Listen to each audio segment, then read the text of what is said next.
जय हिंद दोस्तों।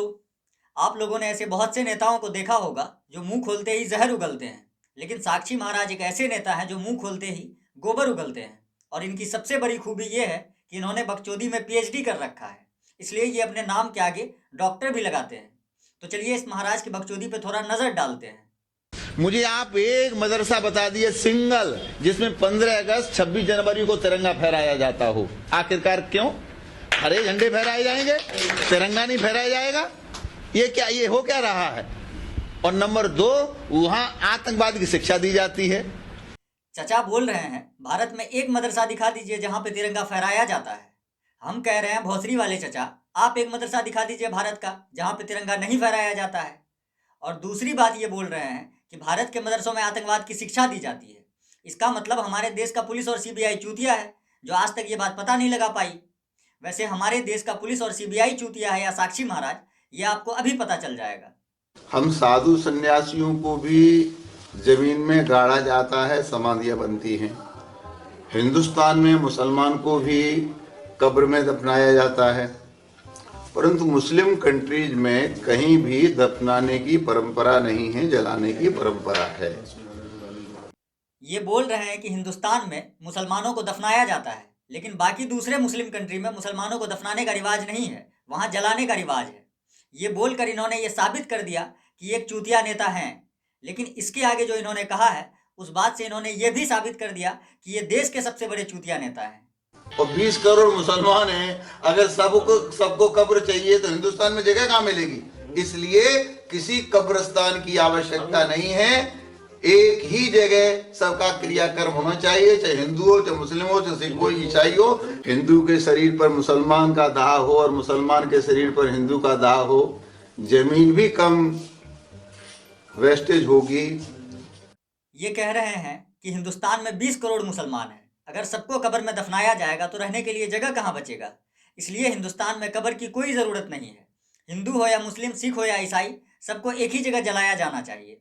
इस चूतिए को इतना भी पता नहीं है कि 20 करोड़ मुसलमान के लिए 20 करोड़ कब्रिस्तान की कोई ज़रूरत नहीं है। एक लिमिटेड कब्रिस्तान में ही अनलिमिटेड लोगों को दफनाया जाता है। जिस तरह हिंदू धर्म में एक लिमिटेड शमशान में अनलिमिटेड लोगों को जलाया जाता है, वैसे इस चूतिए को तो ये भी पता नहीं है कि देशभक्त और देशद्रोही में क्या फ़र्क होता है। बीजेपी के सांसद साक्षी महाराज ने महात्मा गांधी के हत्यारे नाथूराम गोडसे को राष्ट्रभक्त बताया है।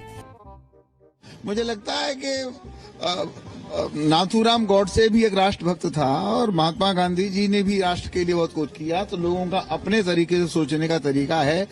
किसी कारण से, गुस्सा से अगर उसने कोई गलती की होगी तो मुझे इस संदर्भ में नहीं, लेकिन वो राष्ट्रद्रोही भी नहीं था।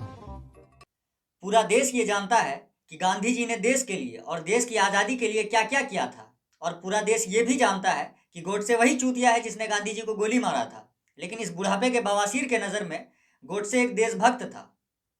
वैसे इसकी बात सुनकर तो इसके सामने खड़ा पत्रकार भी मन ही मन यही बोल रहा होगा, देख बुरा मत मानना, चूतिया तो तू है। और इन्हीं चूतियों के लिए मिर्जा गालिब के छोटे भाई मिर्जा अबू तालिब ने यह कहा था कि आंट के ना गांड के, लेकिन ज्ञान पेलते हैं ब्रह्मांड के। कोर्ट को इस्लाम धर्म के संदर्भ में भी हस्तक्षेप करना चाहिए, जहां स्त्री को केवल और केवल पैर की जूती समझा जाता है। जैसे जूती की जरूरत हो तो पहन लो और जरूरत नहीं तो उतार के बाहर खड़ी कर दो उसको। ये महाराज बोल रहे हैं कि इस्लाम में औरतों की कोई इज्जत नहीं है, इस्लाम में औरतों को पैर की जूती समझा जाता है। ये वही महाराज हैं जो 2017 में हिंदू औरतों से 4-4 बच्चे पैदा करने के लिए कह रहे थे, जैसे हिंदू औरतें इसके नज़र में बच्चा पैदा करने की मशीन हो। हम स्वामी जी के भाषण पर, प्रवचनों पर अपने को जोड़ते हुए निवेदन करना चाहते हैं, कम से कम 4 बच्चे पैदा करो। एक हम साधु महात्माओं को दे दो। वैसे 4-4 बच्चे पैदा करने की फरमाइश पर हमारी हिंदू माताओं और बहनों ने साक्षी महाराज को कुछ इस तरह का जवाब दिया था। किसे कह रहा? बहुत का जहाँ से लिख रहा यही ठोक दूंगी। वैसे आप लोगों ने व्हाट्सएप यूनिवर्सिटी का नाम तो सुना होगा, जहां अंधभक्तों को चूतिया और चूतियों को अंधभक्त बनाया जाता है। साक्षी महाराज उसी व्हाट्सएप यूनिवर्सिटी के बकचोदी विभाग के प्रोफेसर हैं, और ये कितने पुराने प्रोफेसर हैं इसका अंदाजा आपको महाराज के इस स्टेटमेंट से लग जाएगा। मैं राजनीति में जब आया तो पहला मेरा स्टेटमेंट था मथुरा में, अयोध्या मथुरा काशी तो छोड़ो, दिल्ली की जामा मस्जिद तोड़ो। वैसे साक्षी महाराज की इन बातों को सुनकर कुछ लोगों को ये लगता है कि ये हिंदू धर्म के रॉबिन हुड और शेर हैं, लेकिन असल में ये कितने बड़े चूतिया हैं ये आप लोग इनके उन्नाव के जनता से ही सुन लीजिए। साक्षी महाराज ने कहा था कि हमारे चुनाव जीतने के बाद स्लॉटर हाउस बंद कराएंगे, 5 की बजाय आज 7 हो गए हैं, 2 उन्होंने खुद उसके लाइसेंस कराए हैं। यूपी में तो स्लॉटर हाउस का मुद्दा ये चल रहा है कि जानवर कटना बंद हो गए हैं, आप कह रहे हैं बढ़ गए। आप उन्नाव में देखिए 5 की बजाय आज 7 हैं। साक्षी महाराज ने कहा था कि मैं जीतूंगा स्लॉटर हाउस बंद होंगे, उन्होंने 5 की बजाय 2 के लाइसेंस और दिए हैं जी। इन्होंने उन्नाव की जनता से ये वादा किया था कि चुनाव जीतने के बाद गौ हत्या पर रोक लगाने के लिए उन्नाव के सारे स्लॉटर हाउस को बंद करवा देंगे, लेकिन चुनाव जीतने के बाद इन्होंने 2 और स्लॉटर हाउस खुलवा दिए। वैसे इन्होंने उन्नाव में कितना विकास किया है अब थोड़ा ये भी जान लीजिए। साक्षी महाराज ने पिछले 5 साल में उन्नाव में कुछ कराया काम हम कैसा रहा? कोई कुछ कहे तो बताएं, कोई हमारे हिसाब से तो नहीं कराया। मानते हैं कि उन्नाव के सांसद ठीक नहीं है, केंद्र में नरेंद्र मोदी सरकार ठीक काम कर रही है। जी हाँ, ये मानते हैं। ये बोल रहा है कि मोदी जी देश में अच्छा काम कर रहे हैं, मतलब ये सच्चा मोदी भक्त है। इसके बावजूद ये बोल रहा है कि साक्षी महाराज सही नहीं है। इससे आप अंदाजा लगा सकते हैं कि साक्षी महाराज कितने बड़े चूतिया नेता हैं। वैसे साक्षी महाराज के बकचोदी के इतने किस्से हैं कि अगर सब सुनाने लगे तो ये वीडियो 1 घंटे में भी ख़त्म नहीं होगा। इसलिए आज के इस वीडियो को यहीं पे ख़त्म करते हैं। और अगर आपने भाई का यूट्यूब चैनल वली अहमद ऑफिशियल अब तक सब्सक्राइब नहीं किया है तो सब्सक्राइब कर लीजिए, ताकि अगले वीडियो में फिर से मुलाकात हो सके।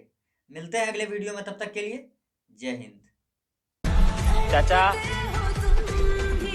ओ भोंसड़ी वाले चाचा, चाचा चाचा, हो गया बस, थोड़ा रेस्ट कर लीजिए।